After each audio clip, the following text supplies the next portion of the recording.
Well, you want the characters to be better than you so you can learn something from them. And if they're much worse than you, then you can learn something from that too. There was a time when Hollywood was filled with actors who didn't need superhero costumes, billion-dollar franchises, or endless publicity campaigns to become unforgettable. They earned our admiration with sincerity, intelligence, and performances that felt astonishingly human. Among them was John Cusack, an actor who somehow managed to capture the quiet anxieties of an entire generation.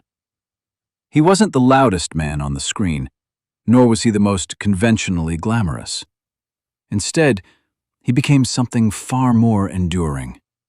He was the young man who didn't have all the answers, the hopeless romantic carrying a boombox outside the girl's window, the dreamer who questioned where he belonged in a rapidly changing world.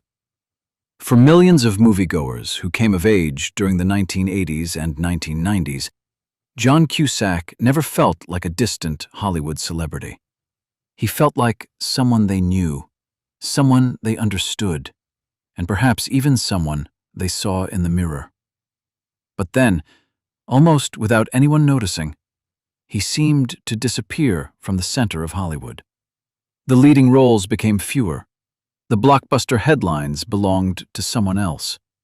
New generations grew up without experiencing the remarkable performances that had once made him one of the most respected actors of his era. So what really happened? Did Hollywood leave John Cusack behind? Or did John Cusack make a choice that Hollywood simply couldn't accept? The answer is far more fascinating than many people realize, because his story is not just about one actor. It is also about an industry that transformed beyond recognition, leaving behind many of the thoughtful performers who once defined American cinema. To understand that journey, we have to return to the beginning. John Cusack was born in 1966 in Evanston, Illinois, just outside Chicago, into a family where creativity wasn't simply encouraged, it was part of everyday life. His parents helped establish the Piven Theater Workshop, a respected acting school that emphasized truth, observation, and emotional honesty rather than celebrity or commercial success. Growing up in that environment shaped John in ways that would define his entire career. Acting was never about becoming famous. It was about understanding people. Surrounded by siblings who would also pursue acting, he developed a quiet confidence and intellectual curiosity that made him stand apart from many young performers of his generation. Even as a teenager, there was something refreshingly authentic about him. He wasn't trying to imitate Hollywood's traditional leading men. He wasn't interested in projecting effortless confidence or manufactured charm. Instead, he embraced vulnerability, awkwardness, and introspection, qualities that would later become his greatest strengths. Long before audiences recognized his unmistakable voice and understated screen presence, the foundations of the actor he would become had already been carefully built. And as the 1980s began to unfold, those qualities would soon place John Cusack on a path toward becoming one of the most relatable and beloved stars of his generation. When John Cusack began appearing in films during the mid-1980s, Hollywood was overflowing with larger-than-life personalities. Action heroes dominated the box office. Teen movies often revolved around the most popular kids in school, and leading men were expected to project confidence and certainty. Cusack offered something entirely different. His earliest roles hinted at a quality that would soon become his trademark. In 16 Candles, he made a brief but memorable impression, becoming part of the remarkable wave of coming-of-age films that defined an entire generation.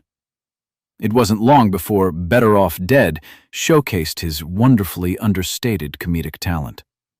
Playing a heartbroken teenager struggling to make sense of rejection, he transformed what could have been a simple comedy into a character audiences genuinely cared about. Rather than laughing at him, viewers laughed with him, because his awkwardness felt authentic. The following year, The sure thing confirmed that he possessed an effortless charm unlike anyone else in Hollywood. He wasn't polished or larger than life. He was believable, and that honesty became his greatest asset. Throughout those years, Cusack continued choosing roles that reflected ordinary young people searching for purpose instead of glamorous heroes who already had life figured out. Films like One Crazy Summer and his appearance in Stand By Me further established him as one of the defining faces of Generation X. Yet everything changed in 1989 with Say Anything, a film that remains one of the most beloved romantic dramas ever made. His portrayal of Lloyd Dobler became more than just another memorable performance. It became a cultural landmark. Lloyd wasn't wealthy, ambitious, or particularly confident. He was uncertain about his future, deeply devoted to the woman he loved, and willing to risk embarrassment simply to express his feelings. That unforgettable image of him standing outside with a boombox raised above his head has become one of the most recognizable moments in movie history. But the scene endured because it represented genuine vulnerability rather than cinematic spectacle. For audiences who are now in their 50s, 60s, and beyond, Lloyd Dobler represented something increasingly rare in modern entertainment. He reminded people that kindness could be stronger than arrogance, sincerity could be more attractive than perfection, and not having all the answers did not make someone a failure. John Cusack wasn't selling an impossible fantasy. He was reflecting the hopes, insecurities, and quiet dreams of everyday people. Almost overnight, he became one of Hollywood's most relatable leading men, and it seemed that an extraordinary career was only just beginning. The remarkable thing about John Cusack was that he refused to become trapped by the success of Say Anything. Hollywood had found a formula that worked.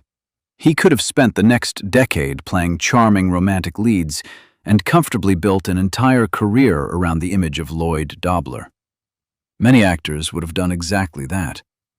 Instead, Cusack deliberately chose the more difficult path. He gravitated toward films that challenged both himself and his audience, proving that he was far more than the lovable dreamer who had captured America's heart.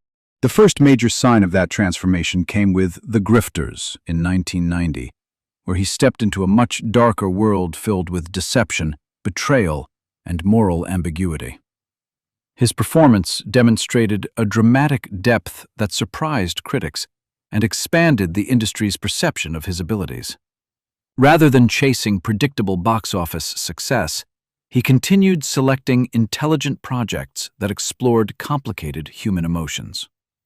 Throughout the 1990s, films such as Bullets Over Broadway and, most importantly, Grosse Pointe Blank showcased an actor who had matured alongside his audience. In the latter, Cusack not only starred as a professional assassin returning to his high school reunion, but also co-wrote the screenplay, blending sharp comedy, romance, and existential reflection into one of the decade's most original films. It became clear that he wasn't simply interested in acting. He wanted to tell meaningful stories. By the end of the decade, Cusack reached what many fans consider the creative peak of his career. Being John Malkovich displayed his willingness to embrace daring, unconventional storytelling, while High Fidelity became another defining performance. As Rob Gordon, the emotionally confused record store owner obsessed with music and failed relationships, Cusack once again portrayed a man struggling to understand himself. Only this time, the uncertainty belonged to middle age rather than youth. It resonated deeply with audiences who had grown older alongside him. Then came Serendipity, a romantic favorite that reminded viewers he had never lost the warmth and sincerity that first made him famous. At the height of his powers, John Cusack seemed capable of balancing thoughtful, independent cinema with mainstream success. Yet, just as his career reached its most mature and rewarding chapter, Hollywood itself was beginning to change in ways that would alter his future forever.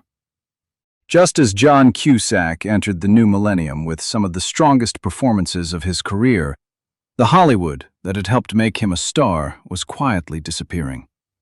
Throughout the 1990s, thoughtful, character-driven dramas had flourished. Studios were willing to invest in intelligent stories aimed at adult audiences, giving actors like Cusack the opportunity to portray complex, imperfect people.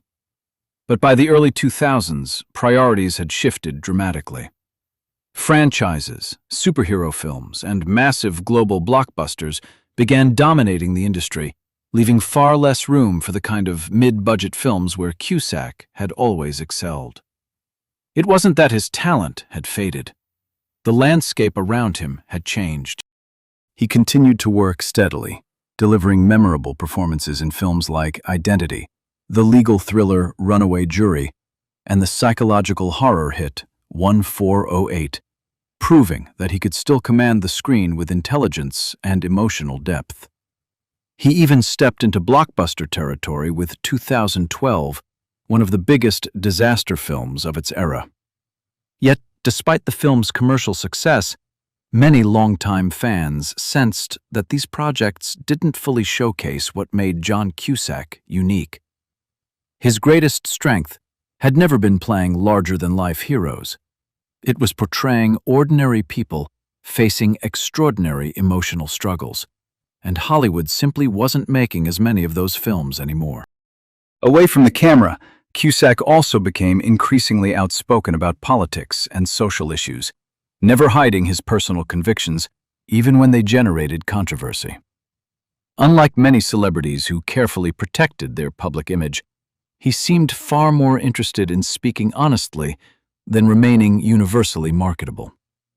Some industry observers believed that independence made him more difficult to cast, while others argued he had simply chosen to follow his own principles rather than Hollywood's expectations.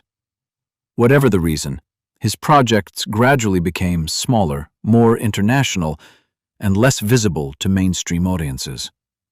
To many moviegoers, it appeared that John Cusack had quietly faded away. But the truth was far more complicated. He had never stopped working. He had simply continued walking his own path, while Hollywood rushed in an entirely different direction. So, what really happened to John Cusack? The simplest answer is that he never truly disappeared. Instead, he became one of those rare actors who refused to reinvent himself simply to remain fashionable. While Hollywood chased franchises, familiar formulas, and carefully managed celebrity images, Cusack continued choosing projects that interested him, even if they attracted smaller audiences. That decision may have cost him the spotlight, but it also allowed him to preserve something far more valuable: his authenticity. Looking back today, it is remarkable how many of his performances have stood the test of time. Whether you remember the hopeful sincerity of Lloyd Dobler in Say Anything, the conflicted hitman in Grosse Pointe Blank, or the introspective music lover in High Fidelity, each character reflects a different stage of life that so many people have experienced themselves. They weren't superheroes or perfect role models. They were flawed, uncertain, and deeply human, which is precisely why they continue to resonate decades later. For those of us who grew up watching John Cusack, his films are more than entertainment. They are reminders of a different Hollywood, one that believed quiet performances could be just as powerful as spectacular action, and that ordinary people could become unforgettable heroes. Perhaps that is John Cusack's greatest legacy. He didn't teach audiences how to be fearless. He showed them that it was perfectly acceptable not to have all the answers. And maybe, after all these years, that message has never been more meaningful. If John Cusack's work has ever meant something to you, I'd love to hear which performance remains your favorite. Share your memories in the comments below. And if you enjoyed this journey through one of Hollywood's most quietly remarkable careers, don't forget to like, subscribe, and join us for another look back at the stars who shaped an unforgettable era of cinema.